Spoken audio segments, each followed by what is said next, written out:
Spain நாட்டிலே பாஸ்கு பகுதியிலே Xavier என்கிற அரண்மனையிலே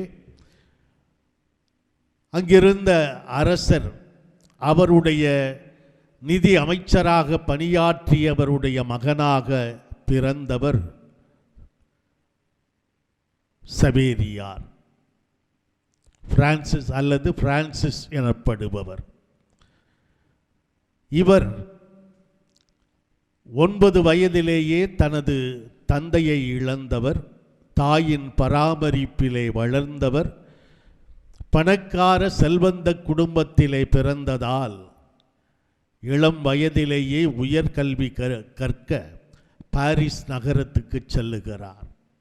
அங்கே மெய்யியலும் இறையியலும் பயின்று இறையியல் மாணவர்களுக்கு அவர் கல்வி கற்பிக்கிற பேராசிரியராக பணியாற்றுகிற வேளையிலே இயேசு சபையை தொடங்கிய இனிகோ அல்லது லொயோலா இஞ்ஞாசியார் என்று அறியப்படுகிற அவர் 36 வயதிலே மாணவனாக இவரிடம் கல்வி கற்க வருகிறார். உலகமெல்லாம் நீ உனதாக்கிக் கொண்டாலும் ஆதாயமாக்கிக் கொண்டாலும் சொந்தமாக்கிக் கொண்டாலும் உன் ஆன்மாவை இழந்தால் அதனால் உனக்கு என்ன பயன் என்கிற இந்த இயேசுவின் வார்த்தைகளை மீண்டும் மீண்டும் திரும்ப திரும்ப லொயோலா இஞ்ஞாசியார் சவேரியாரிடம் கூற அவரும் மனமாற்றம் பெற்றவராய் இந்த இயேசு சபையை தொடங்குகிற ஆரம்ப காலத்திலே லொயோலா இஞ்ஞாசியாரோடு உடனிருந்த மற்ற 6 பேரில் ஒருவராய் தன்னை இணைத்து கொண்டவர். அந்த வேளையிலே ஸ்பெயின் நாட்டினுடைய அரசர் 3ஆம் ஜான் தனது நாட்டின் சார்பாக இறை மக்களுக்கு நற்செய்தியை அறிவிக்க தனக்கு அருட்பணியாளர்கள் தேவை என்பதை அன்றைய திருத்தந்தை 3ஆம் பவுலிடம் தெரிவிக்க அவரும் லொயோலா இஞ்ஞாசியாரை வேண்டிக் கொள்ள லொயோலா இஞ்ஞாசியார் ஒருவரை இந்திய நாட்டிற்கு அனுப்ப தயாரித்தார்.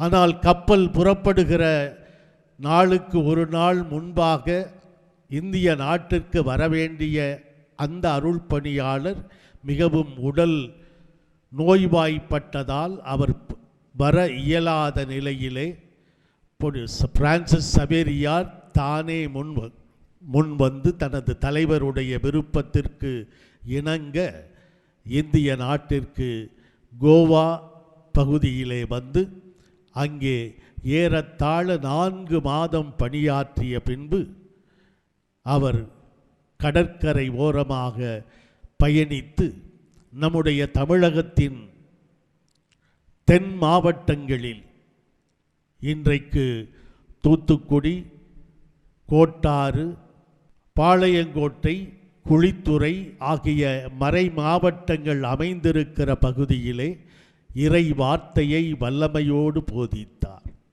மொழி தெரியாத நேரத்திலே அங்கிருந்தவர்களுடைய உதவியோடு கடற்கரை ஓரங்களில் ஒரு மணி அடித்து கொண்டே செல்ல மக்களை அவர் ஈர்த்தார்.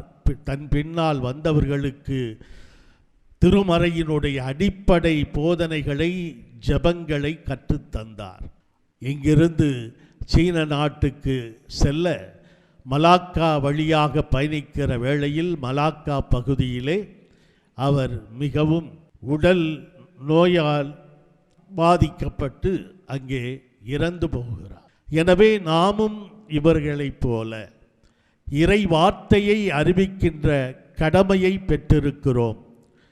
திருமுழுக்கு பெற்றிருக்கிற நாம் அனைவருமே இயேசுவை அறிவிக்க வேண்டிய கடமையும் கட்டாயமும் பெற்றிருக்கிறோம் என்பதை உணர்ந்து எல்லாருக்கும் எல்லாமுமாக நான் ஆனேன் என்றும் உலகிற்கெல்லாம் சென்று படைப்பிற்கெல்லாம் நற்செய்தியை பறைசாற்றுங்கள் என்கிற அந்த அறைகூவலை நாமும் மேற்கொண்டு நம்முடைய வாழ்க்கையாலும் வார்த்தையாலும் இயேசுவை அவரது நற்செய்தியை அறிவிக்க கடமைப்பட்டிருக்கிறோம்.